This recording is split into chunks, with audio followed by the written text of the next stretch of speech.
ఇప్పుడైతే ఎంట్రీ లేదు. ఆఫ్టర్ 10:30 అయితే ప్లాన్ చేసుకోవాలంట. మేమైతే త్రయాక్ష పుట్టినప్పటి నుంచి శ్రీశైలం వెళ్దామని ఎప్పటి నుంచో అనుకుంటున్నాము. కానీ కొంచెం వానికి హెల్త్ బాగుండకపోవడం వల్ల అది పోస్ట్పోన్ అవుతూనే ఉంది. సో మొన్న నైట్ అయితే మేమైతే శ్రీశైలం వెళ్ళాలని అప్పటికప్పుడు ప్లాన్ చేసుకొని వెళ్ళాము. అక్కడ పైన రూమ్స్ కోసం అయితే చూసాము, కానీ రూమ్స్ అయితే మాకు దొరకలేదు. అక్కడ ఒక అతన్ని అడిగితే ఇప్పుడైతే మీకు రూమ్స్ దొరకవు, దగ్గరలో ఉన్న సున్నుపేటలో అయితే ట్రై చేయండి అని చెప్పారు. మేమైతే నైట్ అక్కడ స్టే చేసి మార్నింగ్ 7 వరకు అయితే దర్శనానికి వెళ్ళాము. సో దర్శనం అయితే 10:30 నుంచి ఓపెన్ అని చెప్పారు. 3 hours కంపార్ట్మెంట్లో వెయిట్ చేసి దర్శనానికి అయితే వదిలారు. సో ఇక్కడ మేము దర్శనానికి వెళ్ళే దారిలో అందరైతే భజనలు చేస్తున్నారు దేవుడికి. ఇంకా అందరూ సేమ్ డ్రెస్ వేసుకొని పాటలు పాడుతూ ఇంకా కోలాటాలు అయితే ఆడుతూ మంచిగా అనిపించింది. మాకైతే దర్శనం 1/2 అవర్లో అయిపోయింది. సో దర్శనం అయిపోయాక కొన్ని ఫొటోస్ అయితే మేము ఇలా బయట త్రయాక్షతో పాటు దిగాము. దిగిన తర్వాత కింద ఏమేం టెంపుల్స్ చూసేయండి. సో బయటికి వచ్చాక కార్ పైన అయితే ఇలా నెమలి పెయింటింగ్ వేయించాము. ఇలా పెయింట్ చేయడం కూడా ఒక ఆర్ట్ కదండి. వీళ్ళని కూడా అప్పుడప్పుడు మనం ఎంకరేజ్ చేస్తూ ఉండాలి.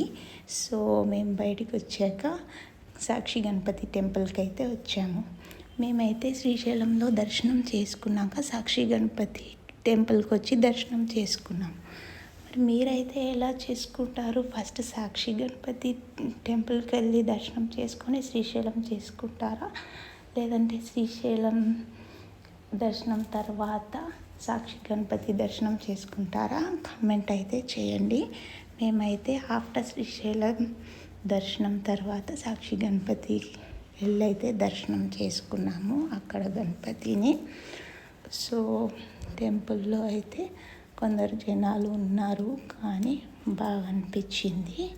సో మేమైతే ఇక్కడ సాక్షి గణపతిలో అయితే దర్శనం చేసుకొని నెక్స్ట్ పాలధార పంచదార అయితే చూడ్డానికైతే వెళ్ళాము.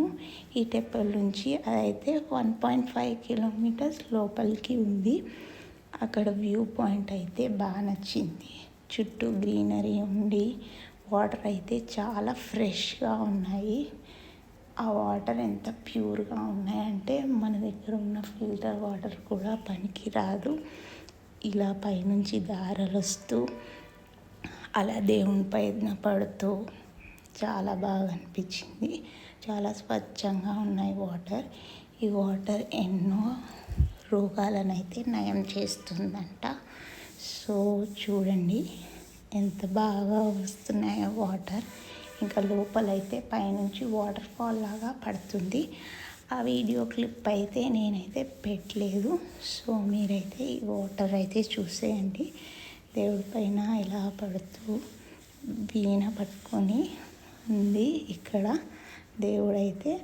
సో ఈ వాటర్ని చూసి మేమైతే కొద్దిసేపు ఇక్కడ ఆపి ఎంజాయ్ అయితే చేసాము. నెక్స్ట్ ఇది అయిపోయాక డ్యామ్ చూడడానికి అయితే వెళ్ళాము. కానీ మా బ్యాడ్ లక్ ఏంటంటే గేట్స్ ఏం ఎత్తలేదండి. డ్యామ్లో వాటర్ చూడడానికి అయితే ఏం లేదు. కానీ మేము నైట్ అయితే చూసినప్పుడు ఒక గేట్ ఎత్తారు, అదైతే చూసాము నైట్ ఆపి. నెక్స్ట్ వచ్చే మధ్యలో అయితే దిండి రిజర్వాయర్ దగ్గర ఆపాము. ఇక్కడ వాటర్ ఫ్లో అనేది మంచిగా అనిపించింది. మేమైతే పైకి ఎక్కి దగ్గర నుంచి అయితే వ్యూ చూసాము. చూడండి మా చిన్నోడు త్రయాక్ష ఎలా చూస్తున్నాడో. సో ఇక్కడ కొన్ని ఫొటోస్ దిగి మేము ఇంకా వచ్చే దారిలో అయితే మైసిగండి ఊర్లో అయితే ఆగాము. ఇక్కడైతే కాళికా అమ్మవారు ఉంది, బాగా అనిపించింది. అప్పుడే గుడి క్లోజ్ చేస్తున్న టైంలో అయితే మేము వెళ్ళి లాస్ట్లో అయితే దర్శనం అయితే చేసుకున్నాము. ఇక్కడైతే అమ్మవారికి కొందరు ముడుపులు ఇంకా గాజులు అయితే కట్టారు. అమ్మవారు చూడండి ఎంత గంభీరంగా ఉందో. తలకాయ చేతిలో పట్టుకొని చాలా భయంకరంగా ఉంది.